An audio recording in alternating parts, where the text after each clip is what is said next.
Hey guys, Matt here with Listen Up, and I'm here with Doug Henderson from JL Audio.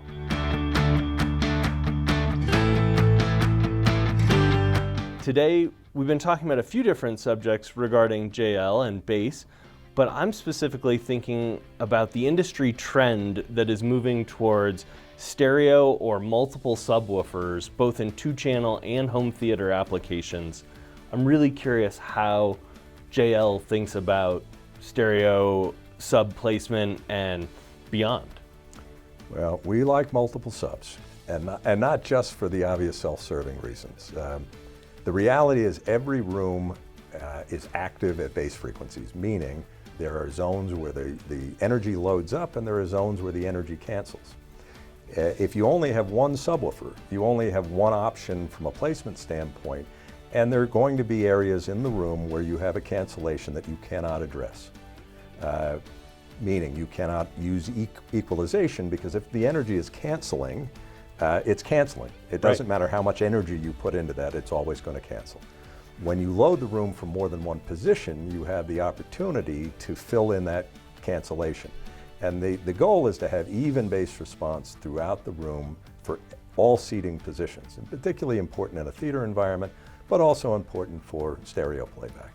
And what's the best way to kind of figure out where those peaks and valleys are, those areas of cancellation where I might have a real flat spot? So the time-honored way is to put a subwoofer in the listening position, and it does not have to be a big subwoofer.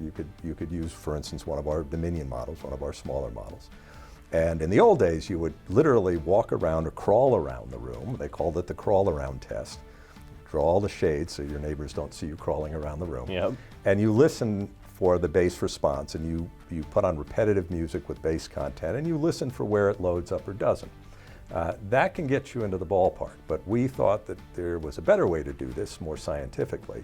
So we developed a software application called Tune, T-U-N. It's available as a free download from our website. We spent years working on this, so it's a lot of man hours for free. Yeah. You can use it with an inexpensive USB measurement microphone like the U-mic, typically under $100. And then you can do the same thing. You put the subwoofer in the listening position, and rather than crawling around, you take the microphone on a long USB cable and you walk the microphone around the room, and you can watch on the display, which could be your computer monitor, or you could project to a TV or to a projection screen. And you'll see visually as the bass is loading up or dissipating as you move the microphone. And the goal is to avoid the spots where the bass is canceling. You don't want to place a subwoofer in a zone of cancellation. Ideally, you don't want to place your chair in a zone of cancellation, and you'll see that as well, because even a movement of a foot or two can make a big difference. But it will give you an opportunity with multiple subwoofers to see how you're evening out the response in the room. And again, you get this very nice visual as you move the microphone. So in my room, it's smallish. It's mostly for two-channel listening. It's away from TV viewing and all that. But my big consideration is, this is a room where we entertain, and I have to, make some real-world compromises with my wife, with, the room layout. What solutions does JL have? So if I might need to place a sub somewhere in the back of the room or tuck it away a little bit, hopefully I can use my Tune software to figure out where it should be, but that might not be where it goes. Right. I know JL has worked on a thing called, is it JLink? JLink, which is a 2.8 gigahertz wireless transmitter receiver. It can be used actually with anybody's subwoofers or anybody's audio. It's not unique to ours. Okay. But very low latency, and what that means is there's very little signal lag. So if you put a subwoofer in the front of the room, for instance, and you want to put one for reinforcement in the opposite rear corner, which is often a good placement option, you're not going to have a gap in sound signal between the front and the back. Even if the front is wired and the back is wireless. It's going to be very low. And yes, this opens up all kinds of flexibility in terms of placement. Oftentimes there's a spot in a room that the subwoofer can go that's going to be inconspicuous visually, but will work very effectively at loading into the room. And those are real-world considerations for sure. And with the JLink, is it one transmitter per unit? I assume there's something that goes back on the back of your amplifier or preamp, and then one that sits on the actual subwoofer. unit? Yes. And it's 1-to-1. So if I wanted to run a pair remotely, I need two JLink transceivers, right? It's actually stereo, so you could use it in stereo to two subwoofers.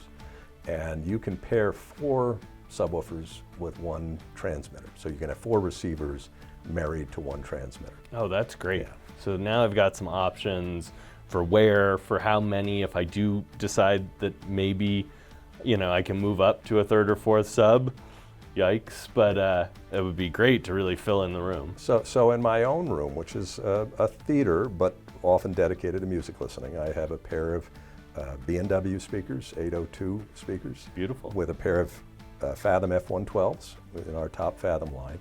And I have the front pair symmetrical with the speakers. I identified the right location using tune to place those along the front wall.